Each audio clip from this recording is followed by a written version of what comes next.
untuk mengikuti BIMTEK yang diselenggarakan oleh DPP GMPK Kabupaten Lumajang.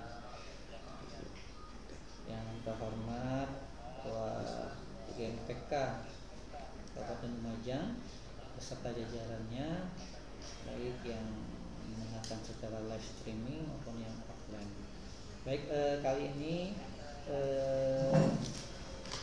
kami mengucapkan terima kasih diberikan kesempatan untuk kita sama-sama belajar dalam bidang tindak pidana korupsi, sehingga nantinya dapat dimanfaatkan atau dapat diaplikasikan dalam kehidupan sehari-hari.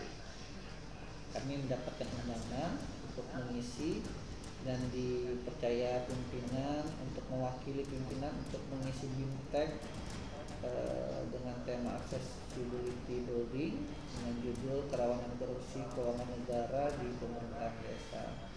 Namun nanti slide yang kami share secara umum tentang kewenangan kejaksaan tentang tindak pidana korupsi, dan nanti dalam pemaparan saya nanti akan kami selipkan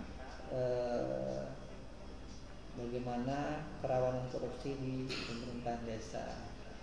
Baik, kami akan memulai ini, tidak usah berpanjang lebar agar pepatah itu ikan cepat ikan gabus gitu ya. Semakin cepat semakin bagus gitu ya. Nah, kita santai tapi serius. Baik, step pertama ini tugas dan kewenangan kejaksaan. Oke.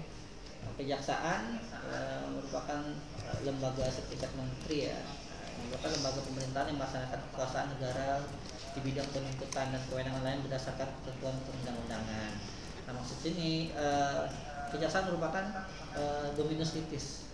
Jadi salah satu institusi atau lembaga negara yang mempunyai kewenangan untuk dalam bidang penuntutan. Tidak ada lembaga lain yang bisa melakukan kewenangan penuntutan selain kejaksaan. Istilahnya dominus litis, yaitu pengendali perkara. Jadi bisa atau tidaknya perkara untuk disidangkan di pengadilan yaitu tergantung dari kejaksaan. Jadi kalau penyidik semuanya dari kepolisian. Nah, kalau untuk kejaksaan, dasar untuk melakukan tindak untuk penyidikan yaitu di pasal 30 ayat 1 Undang-Undang tentang Kejaksaan. Itu ya ini tadi kewenangan lain berdasarkan ketentuan perundang-undangan. Di penjelasan pasal 30 ayat 1 Undang-Undang Kejaksaan nomor 16 tahun 2004 itu kewenangan lain itu yaitu melakukan penyidikan untuk tindak pidana korupsi. Oke. Next, lanjut ke slide berikutnya. Nah, kejaksaan ini terdiri dari Kejaksaan Agung yang bertempat di Jakarta. Kalau pernah ke Blok M di sana ada lihat Kejaksaan Agung ya di sana. Terus Kejaksaan Tinggi kalau di Sita di Surabaya ya. Terus Kejaksaan Negeri. Nah, sebenarnya Kejaksaan Negeri ini masih ada lagi cabang di bawahnya. Itu ada namanya cabang Kejaksaan Negeri. Jadi kalau saya dulu di Bangka Belitung gitu ya, ada namanya cabang Kejaksaan Negeri Sungai Liat di Belinyu. Mungkin Pak Ketua GMPK pernah ke Bangka ya. Dulu Koba itu bukan cabang sih belum ada pengadilannya, jadi sidangnya ke Sungai Liat. Tapi sekarang mungkin sudah ada. Namun yang ada cabangnya itu yaitu Belinyu namanya Pak. Jadi Kecamatan Belinyu induk ke Sungai Liat. Oh iya Pak, tadi saya lupa ya, belum memperkenalkan diri ya. Ya mohon maaf, saya akan memperkenalkan diri dulu Pak, nanti tak lanjut lagi mumpung masih di depan ya. Mohon maaf tadi saya terlalu bersemangat untuk apa tadi kan sempatkan gabus sampai lupa memperkenalkan diri. Ya, perkenalkan nama saya R. Ibrahim Sarjana Hukum. Saya selaku Kasubsi A. Mungkin rekan-rekan di sini juga bertanya-tanya apa itu Kasubsi A. Kasubsi A bidang intelijen Kejaksaan Negeri Lumajang.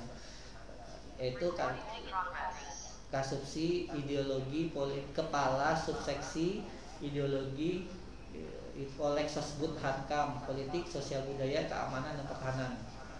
Jadi semua yang ada di wilayah Kabupaten Lumajang informasinya saya harus tahu. Jadi apapun masalahnya, apapun informasinya saya harus tahu. Nah, seharusnya berdasarkan KPP tadi ya, dan undang-undang desa ya, nomor berapa saya 2016 kalau nggak salah ya, itu mengatur bahwa setiap ADD DD maupun alokasi DD maupun ADD wajib diinformasikan ke masyarakat. Jadi itu biasanya di setiap depan atau di mana ya, di tempat yang bisa dilihat oleh orang desa itu ada baliho besar gitu. Jadi kegiatan dalam setahun ini apa gitu kan, bagaimana gitu kan, ditulis pembangunan rapat beton apa itu biasanya ada itu Pak. Nah ini makanya kita perlu duduk bersama, diskusi bersama gitu kan dengan perangkat desa juga. Nah jadi informasi apa saja yang dapat diketahui oleh masyarakat atau tidak gitu. Nah, misalnya kayak apa, ada kegiatan pengadaan barang jasa di atas 200 juta itu kan perlu tawar menawar. Nah, informasinya ya ada kegiatan itu, siapa pelaksananya, yang sebatas itu. Kalau misalnya sampai dalam ya mungkin tidak ya. Nah untuk sanksi sejauh ini sih tidak ada ya Pak ya, setelah kami yang misalnya tidak memberikan informasi. Hanya saja ya yang namanya DD dan alokasi dana desa itu harusnya itu diumumkan Pak melalui baliho. Saya jarang di sini lihat pengumuman baliho besar gitu ya. Kegiatan setahun itu apa?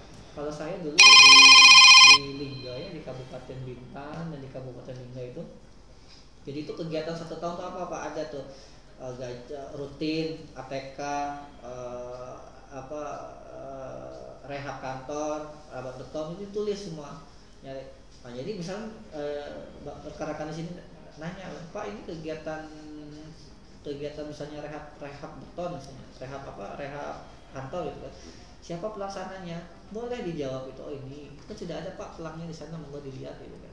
Karena masyarakat yang mengawasi, berdasarkan perkara KPP itu masyarakat yang mengawasi kegiatan yang ada di desa. Kalau nggak salah di undang di pasal yang terakhir itu, bupati melalui delegasinya camat dan masyarakat mengawasi setiap kegiatan yang ada di desa. Nah, jadi mungkin seperti itu Pak ya.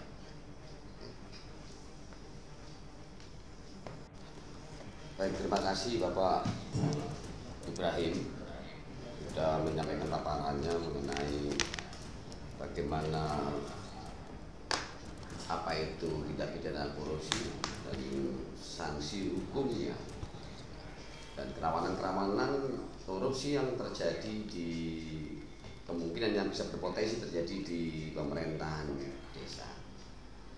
Untuk itu rekan-rekan dimanapun berada, baik secara virtual maupun secara live streaming oleh Facebook dan secara offline yang ada di sekretariat DPD GMPK, acara yang selanjutnya yaitu diskusi tanya jawab. Kami berikan ruang untuk pertanyaan bagi kawan-kawan yang ada di Facebook untuk bisa masuk ke dalam kolom komentar, atau yang di virtual bisa bergabung pada ID Zoom. Yang pertama mungkin dari yang offline dulu ya, dari rekan-rekan yang mengikuti BIMTEK secara online. Dipersilakan dulu, ada pertanyaan silakan langsung ditujukan kepada Pak Ibrahim. Saya ada satu contoh kasus yang perlu saya pertanyakan kepada Pak Ibrahim. Jadi begini Pak, mohon maaf, saya pernah menjumpai satu kasus di desa yang pernah terjadi Pak. Iya.